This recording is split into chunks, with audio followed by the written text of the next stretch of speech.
சுவாதி கொலை வழக்கு இந்த திரைப்பட ட்ரெய்லர் டீசர் இதனுடைய வெளியீட்டிற்கு வருகை தந்துள்ள தமிழ் திரைப்பட தயாரிப்பாளர் சங்க தலைவர், நடிகர் சங்க பொதுச் செயலாளர் திரு விஷால் அவர்களுக்கும், எங்கள் இயக்குநர் சங்கத்தின் முன்னாள் தலைவர் திரு எஸ் ஏ சந்திரசேகர் அவர்களுக்கும், நண்பர் கதிரேசன் அவர்களுக்கும் மற்றும் மேடையில் உள்ள நண்பர்களுக்கும், வந்திருக்கும் நண்பர்களுக்கும், பத்திரிகையாளர்களுக்கும், ஊடகவியலாளருக்கும் எல்லாருக்கும் என்னுடைய மாலை வணக்கம். சுவாதி கொலை வழக்கை பற்றி நான் பேசலாம், நிறைய பேசலாம். ஏன்னா என்கிட்ட பேசுறதுக்கு 16 வருஷம் கதை இருக்கு, பேசிட்டே இருக்கலாம். சில நேரம் அது வந்து டிஸ்கரேஜ் பண்ணுற மாதிரி இருக்கும், சில நேரம் வந்து தட்டி கொடுக்குற மாதிரி இருக்கும். நான் என்ன சொல்கிறேன்னா, இந்த நாட்டில் உண்மை சொல்கிறது மட்டும்தான் கஷ்டம். அதுதான் நான் 16 வருஷத்தில் நான் தெரிஞ்சுக்கிட்ட உண்மை. என்ன நாள் சொல்லலாம், பொய் சொல்லலாம், ஆபாசம் எடுக்கலாம், அருவருப்பு எடுக்கலாம், மத துவேஷம் ஏற்படுத்தலாம், எல்லாத்தையும் எஸ்கேப் பண்ணி வர்றதுக்கு சென்சாரில் இல்லை இன்ஃப்ளூயன்ஸு இது மாதிரி நிறைய இருக்குது.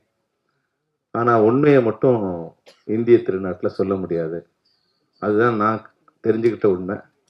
இந்த படம் பார்க்கும்போதே எனக்கு கொஞ்சம் பயமாக இருந்தது.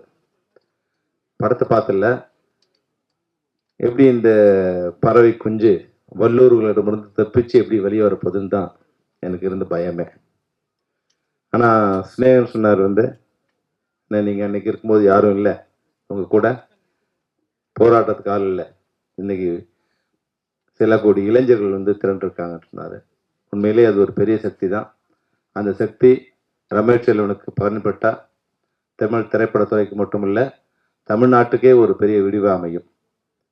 ஏன்னா திரைப்படத்துறையில் மட்டும் இல்லை, தமிழ்நாட்டிலேயே உண்மை பேசுறது ரொம்ப கஷ்டமாக இருக்குது, நினைச்ச கருத்தை சொல்றது கஷ்டமாக இருக்கும்போது இது போல் இளைஞர் சக்தி இருக்குன்னு வந்து உண்மை பேசுகிறவங்களுக்கு தெரிஞ்சால் இன்னும் கொஞ்சம் பலமாக உண்மையை பேசுறதுக்கு ஏதுவாக இருக்கும். அதனால் வந்து அவர் வெற்றியுடைய வாழ்த்துக்கள். ரமேஷ் வந்து என்னுடைய ஜூனியர் திரைப்பட கல்லூரியில் மிகச்சிறந்த மாணவர். அதை வந்து அவரோட உளவுத்துறை வந்து வெறும் இன்விடேஷனே வந்து இண்டஸ்ட்ரியை வந்து மிரட்டி இருக்கிற மாதிரி ஒரு இன்விடேஷன், வெறும் இன்விடேஷனே. அது போன்ற மிகச்சிறந்த அறிவு படைத்த ஒரு இளைஞர். உண்மையாக மிகப்பெரிய வசதியான குடும்பத்தில் பிறந்தவர். ஒரு படத்துக்கு ஒரு வீடு வித்துக்கிட்டே வந்திருக்கார். கடைசியாக போட்ட எந்த வீடும் இல்லாத இருக்கார் அவர். அதுதான் அவரோட நிலைமை, இண்டஸ்ட்ரியோட நிலைமை அதுதான். எஸ்ஐசி சார் சொன்னார், நான் எதிர்கருத்து சொல்கிற மாதிரி ஆகிடக்கூடாதுங்கிறதுக்கு நான் அதை பேச விரும்பலை. ஏன்னா என்ன கூட யாராவது படம் எடுக்கலாமான்னு கேட்க வந்தாங்கன்னா நான் கொஞ்சம் யோசிச்சு பண்ணுங்க, அப்புறம் பண்ணலாம், இல்லை கொஞ்சம் செட்டான பிறகு பண்ணலாம், இல்லை ஒரு பாதுகாப்போடு இருக்கும்போது பண்ணலாம், இப்படின்னா எனக்கு வர தயாரிப்பாளர்களே நான் வந்து இப்போ அவாய்ட் பண்ணிட்டுருக்கேன். ஏன்னா எனக்கு தெரியுது, படம் முன்னாடி வந்து படம் வந்து நல்லா இல்லைன்னா ஓடாது, நல்லா இருந்தால் ஓடும். ஓடுனா படம் வரும். இந்த 2 விஷயம் இருந்தது. நல்லா இருந்தால் ஓடாது, நல்லா இல்லைன்னா நல்லா இருந்தா ஓடும், நல்லா இல்லைன்னா ஓடாது. ஒரு விஷயம். ஓகே, ஓடுனா பணம் வரும். இன்னைக்கு நல்லா இருந்தாலும் ஓடாது, ஓடுனாலும் பணம் வராது. இதுதான் நம்ம இண்டஸ்ட்ரியோட நிலைமை. இது நான் யாரையும் குறை சொல்ல விரும்பல. அது மாதிரி ஒரு சிண்டிகேட் வந்து ஃபார்ம் ஆயிடுச்சு.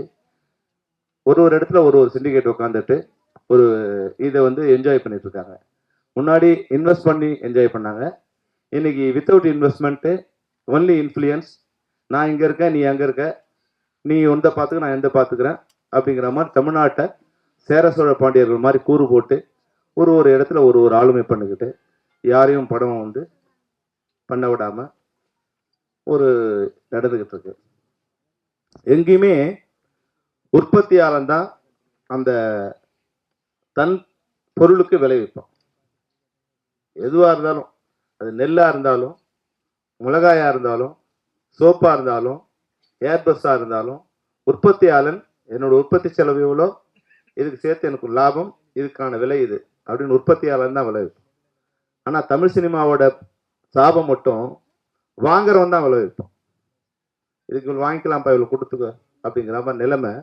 ஏன்னா உற்பத்தியாளரிடம் வந்து இல்லாத ஒற்றுமை, இல்லை பலம் இல்லாத தன்மை, அதுதான் வந்து இன்னைக்கு அதுக்கான காரணம். இது மாற்றத்துக்கு பல்வேறு முயற்சிகள் வந்து எடுத்துகிட்டே இருக்காங்க. எஸ்ஐ சார் கூட வந்து இருந்தார், எல்லாருமே வந்து முயற்சி எடுத்துகிட்டே இருந்தாங்க. இப்போ ரமேஷ் சொன்னதால நான் அது இந்த விஷயத்தை நான் வந்து, ஏன்னா பல மேடைகளை சொல்லி எனக்கே சலிச்சு போச்சு. ஆனால் இப்போ சொல்றதுக்கு ஒரு நம்பிக்கை வந்திருக்கு.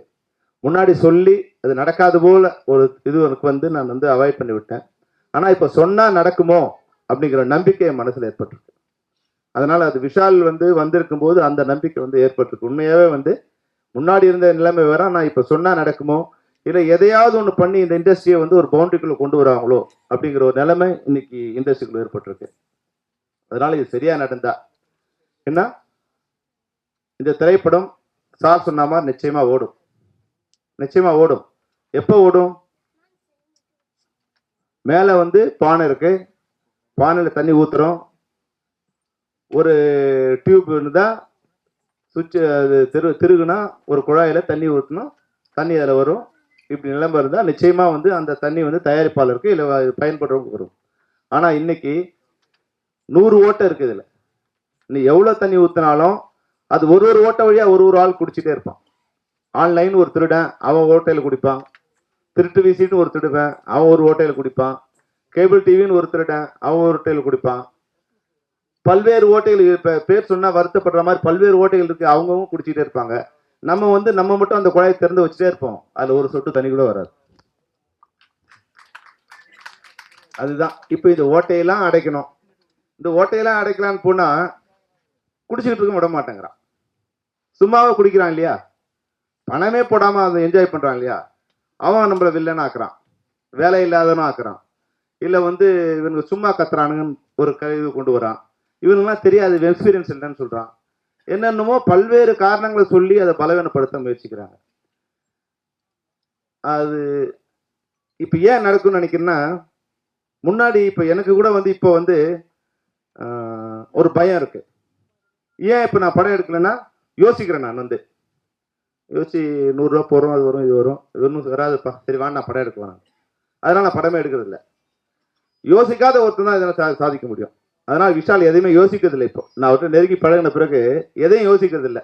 நீ எவனா எதையும் நினச்சிக்கிற, நல்லதோ கெட்டதோ நான் நினைக்கிற பேசுகிறேன் அப்படிங்கிற மாதிரி ஒரு முரட்டுத்தனமான ஒரு இது இருக்கும்போது, ஒரு முரட்டுத்தனமான தைரியம் தான் இதை உடைக்கக்கூடிய எந்த இதுவும் வரக்கூடாது. நான் வந்து புலன் விசாரணை படம் எடுக்கும்போது, சார் இளையராஜா வச்சுக்கிட்டு நீங்கள் வந்து பாட்டெல்லாம் படம் எடுக்கிறீங்களே எப்படி ஓடும்? நான் அப்போ அவங்க சொன்னேன், ஓடும், என் படம் ஓடும். ஒரு சொன்னா என்னப்பா சார், அப்போ பக்கத்தில் சார் சுந்தரான் சார் படம் நடந்துட்டு இருக்கு. அவர் சொல்லுவாங்க, இளையராஜா வச்சுட்டு 7 பாட்டு வச்சு படம் பண்ணுறாரு அப்படின்னு. வேற வேற அவர் பேர் சொல்ல வேண்டாம், வேற டேரக்டர். நான் அப்போ இப்போ இருக்கிற பண்பாடும் மெச்சூரிட்டியும் அப்போ இருந்துருந்தா நான் பதில் சொல்ல மாட்டேன். நான் அப்பா சொன்னையோ அவங்களாம் வந்து அவங்க மேலே நம்பிக்கை இல்லை, இளையராஜா வச்சு ஓட்டணும்னு நினைக்கிறாங்க, எனக்கு என் மேலே நம்பிக்கையா, என் படம் ஓடியா, என்ன வச்சு ஓடியா என் படம். அப்போ அந்த தைரியம் முரட்டுத்தனமா, அது எனக்கு தைரியமா தெரிஞ்சுது. ஆனால் அது முரட்டுத்தனமா இப்போ எனக்கு தெரியுது. யாரையும் வந்து யாருடைய மனசையும் புண்படுத்தினாலும் பரவாயில்ல, என் கருத்தை நான் சொல்லுவேங்கிற மாதிரி ஒரு முரட்டுத்தனம். ஆனால் அது உண்மை, அதுதான் உண்மை. நான் வந்து உண்மையாக வந்து அவரை வச்சுக்கிட்டோம், அவருக்கு கொஞ்சம் ஒரு சாங் எடுக்கலாம், இவரு வச்சுக்கிட்டோம், இவருக்கு ஒரு சீன் இருக்கா, அதில் செந்தில்லாம் இருக்காங்க, அவங்களுக்கு ஒரு காமெடி வைக்கலாம், இல்லை விஜயகாந்த் சார் இருக்கார், அவருக்கு ஒரு டூயட் வைக்கலாம். இது மாதிரி எந்த ஃபார்முலாவிலையும் நான் வராமல் நான் ஒரு கதை எடுத்தேன். இந்த கதை இப்படி தான் பண்ணணும்னு வந்து ஒரு ஃபார்முலா பண்ணேன். அந்த ஃபார்முலா இது வரைக்கும் வராத ஃபார்முலாவாக இருக்கணும். அதை பண்ணக்கூடிய தைரியமும் முரட்டுத்தனமும் எனக்கு அப்போ இருந்ததால தான் வந்து அந்த படத்தை என்னால் பண்ண முடியுது. ஆனால் இப்போ பண்ணும்போது வந்து அது பண்ண முடியுமா இல்லையா, இப்போ பயம் இருக்கு. இப்போ ரமேஷுக்கு மூத்த தயாரிப்பாளர் சொன்னா பதில சொல்லக்கூடிய நிலைமைக்கு நான் வந்துட்டேன். அந்த அளவுக்கு என்னோட இது வந்துட்ட பிறகு அந்த தைரியம் இருக்கா இல்லையான்னு எனக்கு தெரியல. ஆனால் இப்போ வந்து விஷாலுக்கு வந்து அந்த நான் 25 வருஷத்துக்கு முன்னாடி என்ன ஒரு முரட்டுத்தனமாவோ ஒரு உண்மையை சொன்னனோ அதே முரட்டுத்தனமான ஒரு உண்மையை வந்து சொல்லக்கூடிய இடம் மாதிரி விஷால் வந்து அந்த நம்ம தயாரிப்பாளர் சங்கத்துக்கு வந்து இருக்கிறதால இது நடந்துரும் அப்படின்னு நான் நினைக்கிறேன். ஏன்னா இன்னைக்கு நம்மளுடைய திரைப்படங்கள் நம்ம ஒழுங்கா பண்ணோமா, ஒழுங்கா இல்லை சார், ஒழுங்கா தான் படம் பண்றோம், அதை ஒழுங்கா எக்ஸிபிட் பண்ண முடிஞ்சா தயாரிப்பாளருக்கு விநியோகஸ்தர்களும் திரையரங்கு உரிமையாளர்களும் அரசாங்கமும் ஒழுங்கான முறையில் ஒரு நட்பு வளையத்தோட இல்லை ஒழுங்கான ஒரு வியாபார வளையத்தோடு அவங்க வந்து பணிபுரிஞ்சாங்கன்னா இல்லை இணைந்து பணியாற்றினாங்கன்னா எந்த திரைப்படமும் லாபம் வரணும்னா கூட நிச்சயமா நஷ்டம் வராது. 1 கோடி ரூபாய் போட்டு எடுத்தா நிச்சயம் 1 கோடி ரூபாய் வரதுக்கு உண்டான வழிவகை இங்க இருக்கு. 60 வகையான வருமானங்கள் தமிழ் திரைப்படத்துறைக்கு இல்லை ஒரு தமிழ் படத்துக்கு வரக்கூடிய வருமானம் இருக்கு. ஆனா இன்னைக்கு ஒரு வருமானத்தில் தான் நம்ம வந்து சண்டை போட்டிருக்கோம். தியேட்டருங்கிற ஒரே ஒரு வருமானத்துக்கு தான் நம்ம சண்டை போட்டிருக்கோம். 59 வருமானம் நம்ம கேட்கறதே இல்லை, அவங்களே எடுத்துக்கிட்டு இருக்காங்க. அந்த 59 வருமானத்துல குறைஞ்சபட்சம் ஒரு 20-30 வருமானத்தை வந்து ஒழுங்கு பண்ணி நம்ம தமிழ் திரைப்படத்துறை கொண்டு வந்துட்டா எந்த லாபம் நஷ்டம் வராது, நிச்சயமா லாபம் வரக்கூடிய தன்மை இருக்கு. ஆனா அதை எப்படி கொண்டு வர போறோங்கிறது தான் இப்ப நம்மகிட்ட இருக்கிற உண்மை. அதுக்கான போராட்டத்தை அவங்க தொடங்குறாங்க. நான் அவங்கள்ட்ட சொன்னேன், இந்த சம்மேளனத்தோட தலைவரா, தொழிலாளர்களோட தலைவரா நிச்சயமா 100% இல்லை 1000% உங்களுக்கு நான் ஒத்துழைக்கிறேன். அது ஒரு சுயலாபம் தான். ஏன்னா தயாரிப்பாளர் நல்லா இருந்தாதான், தயாரிப்புத்துறை நல்லா இருந்தாதான் அதுல ஒர்க் பண்ற ஒர்க்கர்ஸ் தொழிலாளர்கள் நிச்சயமா நல்லா இருக்க முடியும். அப்போ ஒரு சுயலாபம் கருதியாவது ஒரு தயாரிப்பாளர் நல்லா இருந்தா எங்களுக்கு ஒரு கஷ்டம் இல்லாம சம்பளம் கொடுக்க முடியும், ஒரு சுயலாபமும் எங்களுக்கு. இன்னொன்னு, அவங்க ஒரு வேலை இண்டஸ்ட்ரியை ஃபார்ம் பண்ணிட்டா நான் கூட வந்து கொஞ்சம் பணம் எடுக்கலாமேன்னு ஒரு சுயலாபமும் அதுல இருக்கு. 2 வகையான சுயலாபத்தோடு தான் ஒரு பொது லாபத்துல நான் உங்களுக்கு வந்து நான் உதவி பண்ணாங்க. அதுக்குண்டான எல்லா இதுவும் வந்து நாங்க 100% உங்களோட வந்து ஒத்துழைக்கிறோம்னு சொன்னேன். இன்னொரு விஷயம், சார் வந்து எஸ்ஐ சார் பேசும்போது சொன்னாரு, நிச்சயமா என் பாட்டன் சொத்து எனக்கு பங்கு இருக்கு. எங்க அப்பா இதுவா போயிட்டான், எங்க அப்பா வந்து எனக்கு என்ன சொல்றது ஒழுங்கில்லாம போயிட்டான். ஆனா என் பாட்டன் சொத்தை இல்லைன்னு சொல்றதுக்கு எவனுக்கும் ரைட்ஸ் இல்லை. இது என்னோட பாட்டன் சொத்து, இது இங்கதான் வேணும், இங்க இருக்கு. நான் வந்து சார் சொன்ன மாதிரி கூட அடுத்த ஸ்டெப்பு கூட நான் போல. சார் சொத்து இருக்கா, 4 பேருக்கு பிரிச்சு கொடுங்க. அவங்க வச்சிருக்காங்களா, தெலுங்குக்காரங்க பிரிச்சு கொடுங்க. மலையாளம் இருக்காங்களா, அவங்களுக்கு பிரிச்சு கொடுங்க. கன்னடம் இருக்காங்களா, அவங்களுக்கு பிரிச்சு கொடுங்க. ஒரு 4 பங்கா போட்டு 1 பங்கை தமிழ் இண்டஸ்ட்ரி கிட்ட கொடுங்க. அவங்க யார் யாருக்கு வேணுமோ அவங்க பிரிச்சு எடுத்துடும், நீ பிரிச்சு கொடுக்காத. அவங்க இந்த தமிழ் இண்டஸ்ட்ரியில நீ குறு போடாத, தமிழ் இண்டஸ்ட்ரிக்கு கொடுங்க. அவங்க யார் யார் வேணும், ஒரு இடத்துல நிச்சயமா ஒரு இடத்துல ஒரு இண்டஸ்ட்ரி இருந்தா இதை விட சிறப்பா இருக்கும். நல்லது கெட்டது அங்கேயே பேசி முடிக்கப்பட்டு அங்கேயே எல்லா விதமான ப்ராப்ளத்துக்கும் சொல்யூஷன் கிடைச்சிடும். அதுதான் எங்களுடைய பேசிக்கான குரல். அந்த குரலை நோக்கி தான் எங்களுடைய போராட்டம். நிச்சயமா நாங்கள் அந்த இடத்த வந்து அடைந்தே தீர்வோம். அதில் எந்த விதமான அவங்களா கொடுத்தா அவங்க கொடுத்தா மாதிரி இருக்கும், இல்லைன்னா நாங்களா எடுத்துக்கிட்டா மாதிரி இருக்கும். அந்த இடத்த தமிழ் திரைப்படத்துறைக்கு யாராலும் மறுக்க முடியாது. அதுதான் வந்து அன்னைக்கும் நாங்கள் சொன்னோம், இன்னைக்கு நாங்கள் சொல்றோம். ஏன்னா இங்க வந்து இதுவரைக்கும் ஏன் இண்டஸ்ட்ரி கொஞ்சம் சரியா இல்லாத கூட காரணம் சார், சேம்பர் பாடி, அதாவது வந்து பாடி சம்பந்தப்பட்ட அமைப்பா இருக்கணும். அந்த சேம்பர்ல இப்போ எப்படி பெப்சி இருக்கு, ஃபெடரேஷன் இருக்கு, இந்த ஃபெடரேஷன்ல டைரக்டர் வந்து மெம்பர் ஆக முடியாது, கேமராமேன் மெம்பர் ஆக முடியாது, கேமராமேன் யூனியன் சீகா மெம்பர் ஆகலாம், டைரக்டர்ஸ் யூனியன் டிரான்டிஸ் மெம்பர் ஆகலாம். இதுதான் ஃபெடரேஷன். இதுல வந்து ஒரு தனிப்பட்ட உறுப்பினர் வந்து மெம்பர் ஆக முடியாது. அதுபோல சேம்பருங்கிறது எல்லா பாடியும் கலந்த ஒரு அமைப்பா இருக்கணும். அதுல வந்து தனித்தனி உறுப்பினர்களை சேர்க்கும் போது அது வந்து என்ன ஆகுது, வந்து கவர்ன் பாடி இல்லாம பேரலல் பாடி ஆகுது. ஒரு முறையும் தயாரிப்பாளர் சங்கம் ஏதாவது ஒரு ரெகுலேஷன் கொண்டு வரும்போது அந்த ரெகுலேஷனை உடைக்கிற பேரலல் பாடியா இல்ல துரோகம் பண்ற ஒரு பேரலல் பாடியா தான் சேம்பர் இயங்கிட்டு வந்திருக்கு. அதை நான் வந்து அவங்ககிட்டே வந்து நேரடியா வந்து நேற்று போய் அவங்ககிட்ட தெளிவா சொன்னேன். சார் என்ன பிரச்சனை உங்களுக்கு கேட்டாங்க. நான் சொன்னேன், சார் உங்களுக்கு பிரச்சனை இப்ப வந்திருக்க உங்க யாரோட எங்களுக்கு பிரச்சனை இல்லை. ஆனால் இங்க என்ன ஆகுதுன்னா வந்து சில புள்ளூர்கள் சொன்னார் இல்லையா சார், அவங்க என்ன பண்ணுவாங்க, இங்க எலெக்ஷன் தோப்பாங்க, இல்ல அங்க ஜெயிச்சு வந்து அவங்க கிட்ட வந்து அவங்களுக்கு சில விதமான மனோபாவம் எதிர் மனோபாவம் இருக்கும். அவங்க என்ன பண்ணுவாங்க, எந்த லாபமும் இல்லாம சேம்பர்ல உட்காந்து அது உட்கார ஒரு இடம் கிடைச்சிடும். சேம்பர்ல உட்காந்துட்டு இந்த பிலிம் ப்ரொடியூசர் கவுன்சில் அழிக்கிறதா நினைச்சுப்பாங்க. ஆனா அது தமிழ் இண்டஸ்ட்ரி அழிக்கிற வேலை தாங்கிறது கொஞ்ச நாள் கழிச்சு அவங்க தெரிஞ்சுப்பாங்க.